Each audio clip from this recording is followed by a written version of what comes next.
It is 9:31 in the morning, June 18th, 2023. A submersible the size of a minivan slips beneath the North Atlantic, carrying 5 people toward the Titanic. For an hour and 45 minutes, it checks in with the surface every 15 minutes, exactly as planned. Then, at 10:47, it stops. For 4 days, the world will watch a countdown clock, 96 hours of oxygen, banging sounds on sonar, a search across thousands of square miles of open ocean. But a secret Navy listening system had already heard the truth on day 1. They were gone within milliseconds of losing contact. The world just didn't know it yet. This was not a mystery. For 5 years, engineers, employees, and experts had warned Stockton Rush in writing that his submarine could kill someone. He ignored every one of them. You're watching Mindwired. OceanGate. Chapter 1. The man who broke the rules. To understand how this happened, you have to start with the man behind it. And he was not a con artist chasing a quick payday. He genuinely believed he was the future of ocean exploration. As a teenager, he became one of the youngest people in the world to earn a jet transport rating, qualifying to fly a DC-8 airliner before most kids his age had a driver's license. Richard Stockton Rush III studied aerospace engineering at Princeton, then became a flight test engineer on the F-15 fighter program. He came from money and from history. By his own account, he had always wanted to be an astronaut, but by the time he was old enough, the golden age of piloted space exploration had already passed him by. So he looked for the next frontier and found it in the one place on Earth as unexplored and as unforgiving as outer space, the deep ocean. 95% of it still unseen by human eyes. He carried the bloodline of men who signed the Declaration of Independence. His wife, Wendy, descended from a couple who died aboard the original Titanic, a coincidence that would come to feel, later, like a warning. In 2009, Rush and a partner named Guillermo Sonline founded OceanGate out of Everett, Washington. The pitch was simple: manned submersibles for science, industry, and paying explorers. Their earlier submersibles, Antipodes and then Cyclops 1, proved the company could actually put people underwater and bring them back. This was not 2 guys with a website. It worked. So Rush set his sights on the ultimate prize, not a shallow research dive. The Titanic herself, resting 2.5 miles down in one of the most hostile environments on Earth. To get there, he needed a hull that could survive crushing pressure, 6,000 pounds per square inch, while staying light enough to be affordable and repeatable. His answer? Carbon fiber. Titan's pressure hull was a carbon fiber cylinder about 5 inches thick, capped with titanium on both ends, lighter than steel, cheaper to build, and, Rush argued, just as strong. No one had ever built a crude submersible with a carbon fiber pressure hull rated for the Titanic's depth. Rush wasn't troubled by that. He saw it as exactly the point. The traditional path for a vessel like this is called classing. An independent marine society, like DNV or the American Bureau of Shipping, inspects every weld, every material, every system before a single paying customer ever climbs aboard. Rush called that process slow, bureaucratic, and hostile to genuine innovation. He believed his own engineering judgment and his sensors were a faster, better substitute. He would spend the rest of his life defending that bet. His signature safety claim was a real-time hull health monitoring system, acoustic sensors and strain gauges built into the hull, listening for the carbon fiber beginning to fail before it was too late. And he steered it with something almost comically ordinary: a store-bought video game controller, a detail he showed off, on camera, with obvious pride. Rush did not hide his philosophy. He said it on camera, again and again. At some point, safety just is pure waste. He called the entire commercial submarine industry, quote, obscenely safe. His motto, more than once, "You're remembered for the rules you break." On combining carbon fiber and titanium in a single hull, he put it even more bluntly: there's a rule you don't do that. Well, I did. To lend the project weight, OceanGate publicly named Boeing, NASA, and the University of Washington as partners in Titan's design. It sounded like the pedigree of a serious aerospace program. After the disaster, all three pushed back. Boeing said it never designed or built the sub. NASA said it only consulted and approved nothing. The university said its lab was not involved in Titan's design. And here is the part that made all of this believable. It worked. In 2021 and 2022, Titan actually reached the Titanic and came back, again and again. Passengers paid around $250,000 a seat. They came away calling it the experience of a lifetime. Stockton Rush looked, for a moment, like a genuine pioneer. For a brief moment, OceanGate had beaten the odds that 100 years of maritime skeptics said it couldn't beat. A carbon fiber submarine, ferrying tourists past the most famous wreck in human history and bringing every one of them home. But even in those successful years, the cracks were already showing. Of roughly 90 total dives, only 13 ever reached the Titanic's full depth, and the warnings had never actually stopped. By late 2022, Rush was a minor celebrity. CBS Sunday Morning profiled him.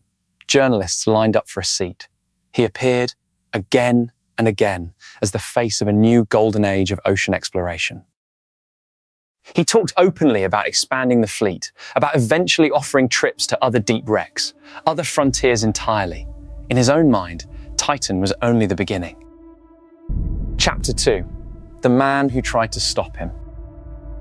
His name was David Lockridge, OceanGate's Director of Marine Operations, a veteran submersible pilot whose entire job was making sure the crew and the paying passengers came home alive. In January 2018, Lockridge delivered a quality inspection report to OceanGate's leadership. What he found terrified him. This is his report. It warned that the forward viewport, the porthole the passengers would look through, was certified by its own manufacturer to just 1,300 meters. OceanGate intended to dive to 4,000. His report went further. He alleged the carbon fiber hull had never received the non-destructive testing that could catch a hidden flaw before it became a catastrophe. And the acoustic monitoring system Rush was so proud of?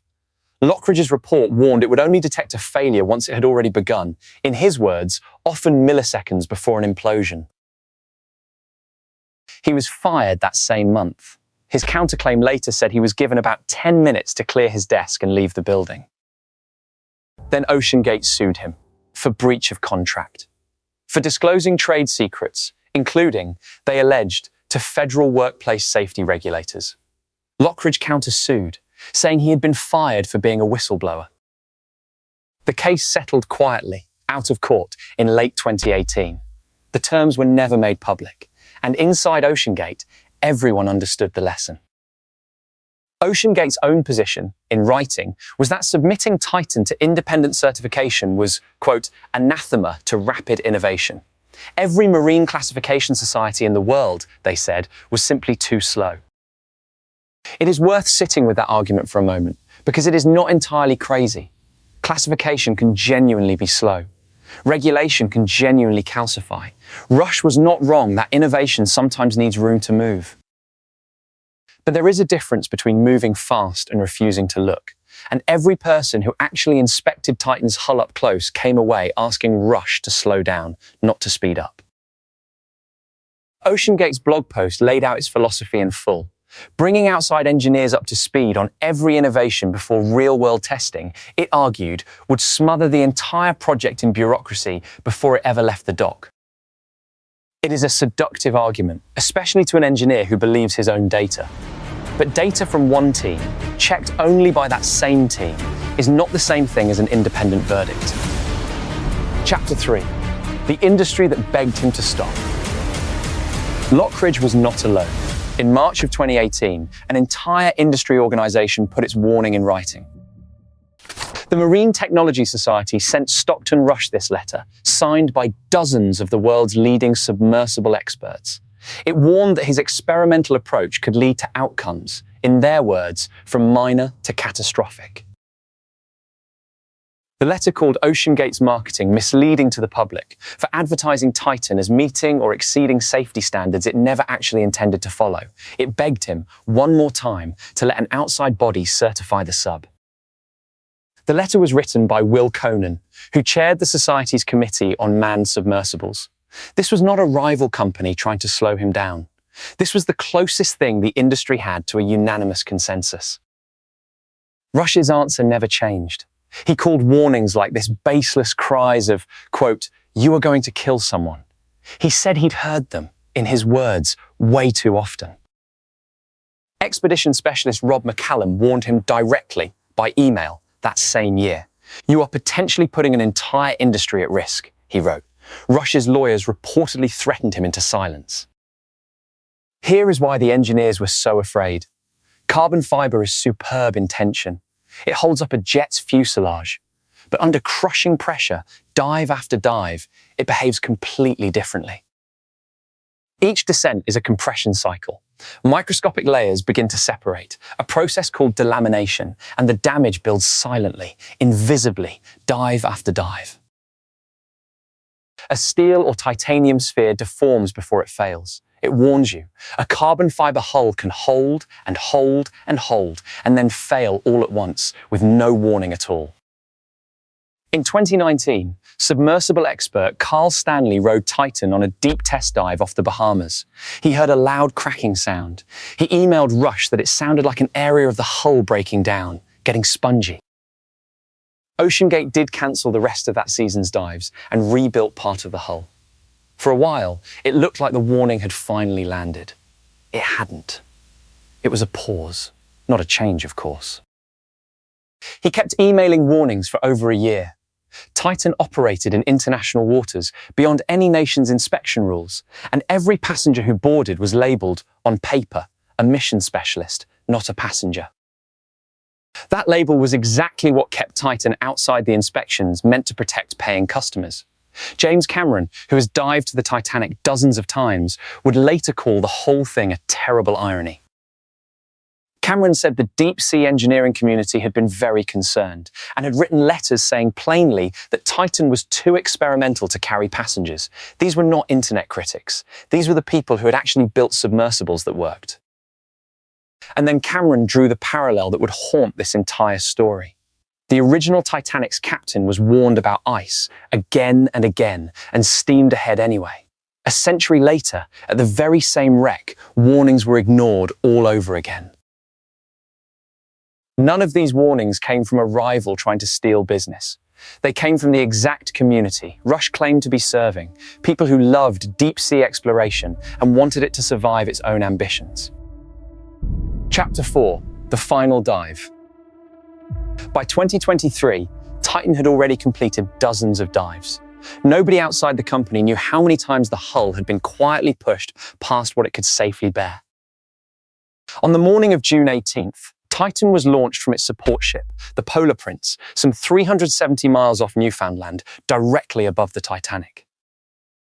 Aboard were 5 people: Stockton Rush, 61, at the controls; Hamish Harding, 58, a British adventurer and aviation businessman; Paul-Henri Nargeolet, 77, the French explorer known as Mr. Titanic, who had spent more time at the wreck than anyone alive; and Shahzada Dawood, 48, a British-Pakistani businessman, seated beside his son, Suleiman Dawood, just 19 years old. The dive began just after 9:30. For the first hour and 45 minutes, everything went exactly according to plan.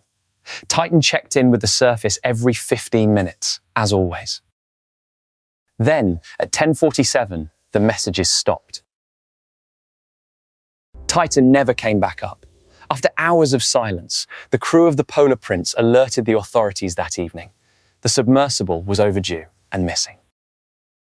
What followed was a frantic, 4-day international search. The US Coast Guard, Canadian ships and aircraft, and deep-sea robots scouring thousands of square miles of the North Atlantic. News networks around the world cut to live coverage. Ordinary people who had never heard of OceanGate found themselves refreshing their phones, hoping for an update, hoping for a miracle. Remotely operated vehicles were flown in from as far away as Europe. Military aircraft dropped sonar buoys across an area larger than the state of Connecticut. It was, by any measure, an extraordinary response. Then came a flicker of hope. Sonar buoys picked up banging sounds, roughly every 30 minutes. A later Navy analysis found the noises had nothing to do with Titan at all. And a clock hung over everything. Officials estimated Titan carried about 96 hours of breathable oxygen, a countdown the entire world watched together in real time. On June 22nd, a robot on the ocean floor found what searchers had feared most: a debris field about 1,600 feet from the Titanic's own bow. The Coast Guard said it was consistent with a catastrophic implosion of the pressure hull. All 5 were presumed dead. At that depth, an implosion happens in milliseconds, faster than the human brain can register. And then came the hardest part.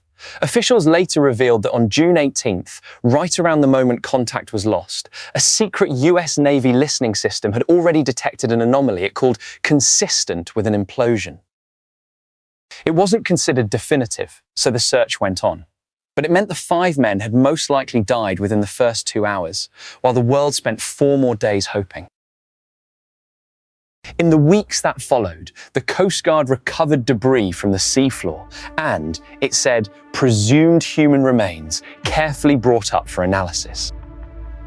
Chapter 5. What the investigators found. By July 6th, 2023, OceanGate had suspended all exploration and commercial operations. The real reckoning would take 2 more years. For over a year, the story went quiet. No hearings, no headlines, just a slow, careful reconstruction of a hull that no longer existed in one piece, and a company that had stopped talking to the press entirely. The Coast Guard convened a Marine Board of Investigation, its highest level of inquiry. For 2 weeks in September 2024, in North Charleston, South Carolina, it heard sworn testimony in public.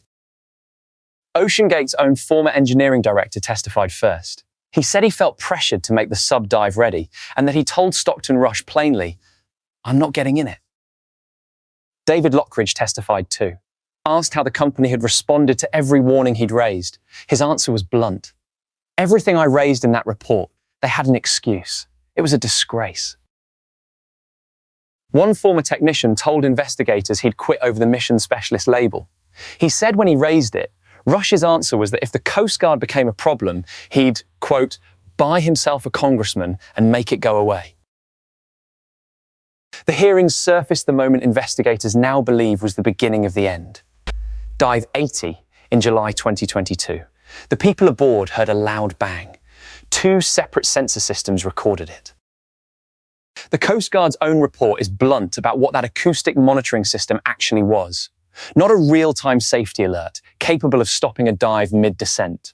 A historical record reviewed afterward to decide whether the next dive was worth the risk. One of OceanGate's own project engineers put it plainly to investigators. The monitoring system should only ever have been used as a planning tool, never marketed as a real-time safety net for the people inside. Investigators now believe that was the sound of the hull's carbon fiber coming apart. An NTSB engineer told the panel the recovered hull was riddled with manufacturing defects, wrinkles, porosity, voids baked into the carbon fiber itself. In August 2025, 2 years after the implosion, the Coast Guard released its final report, 335 pages. Its conclusion, in the words of the board's chair, was blunt. This marine casualty and the loss of 5 lives was preventable. The report found OceanGate's own inadequate design, certification, and maintenance process was the primary cause, wrapped around what investigators called a toxic workplace culture and a regulatory framework with gaps wide enough to drive a submarine through. The report went further still. Had Stockton Rush survived, the Coast Guard says it would have referred him to the Justice Department for criminal investigation. 2 months later, in October 2025, the NTSB released its own report, this one on exactly how the hull failed. It concluded the hull was damaged after dive 80 and got progressively worse until, on its final dive, it buckled and imploded. And the company, the NTSB found, never properly tested Titan's hull. It never actually knew how weak the submersible really was until the moment it wasn't strong enough anymore. It is a strange kind of justice. 2 federal investigations, each running for over a year, each combing through emails, testimony, and wreckage, arriving at nearly the same verdict from 2 completely different directions. In 2024, the family of Paul-Henri Nargeolet sued for more than $50 million, accusing the company of gross negligence and of hiding the sub's flaws from the man they had talked into boarding it. There is a strange detail that surfaces again and again in the testimony. Multiple employees said Rush treated concerns not as engineering problems to be solved, but as personal challenges to his own competence and vision. That is, in the end, the simplest explanation for why so many warnings changed so little. Not because the warnings were unclear, because the man receiving them had built his entire identity around being the exception to every rule. Chapter 6. What it cost. The DeWoods were, by every account, not thrill-seekers chasing a stunt. Suleiman had reportedly been nervous about the dive and had brought along a Rubik's Cube, hoping to solve it at the bottom of the ocean and set a small personal record. Paul-Henri Nargeolet had dived to the Titanic more than 30 times across 3 decades. If anyone alive understood the risks of that wreck site, it was him. He trusted the sub anyway. Both investigations reached the same underlying warning. The rules governing experimental submersibles like Titan were simply not built for a vehicle like this. The NTSB said existing regulations had, in effect, enabled OceanGate to operate the way it did. There is a broader question sitting underneath all of this, one both reports raised without fully answering.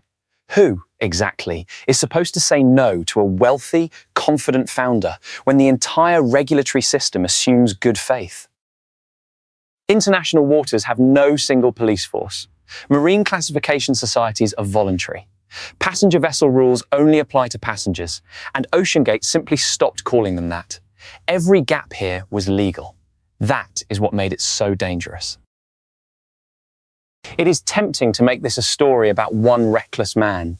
But every warning came from someone who wanted OceanGate to succeed. Lockridge wanted it to succeed safely. So did the Marine Technology Society. So did Carl Stanley. The tragedy is not that no one saw this coming. The tragedy is that everyone did, and said so in writing for 5 straight years, and it changed nothing. 5 people trusted a system that had already failed them long before June 18th. Not the ocean, not bad luck. A company that mistook every warning for an insult and every rule for an obstacle. What stays with me about this one is the letter. 30-some experts, in writing, 5 years before the implosion, using the word catastrophic, not as a guess, as a documented professional warning. The deep ocean does not care how confident you are. It does not negotiate. It simply enforces its own laws, exactly as it always has, and exactly as it always will. Somewhere in this story is a real human tension worth sitting with. We need people willing to break rules to push exploration forward. But we also need the people who beg them to slow down. And this time, we need them to actually listen. Every single warning in this story exists in writing. A report, a letter, an email, a hearing transcript.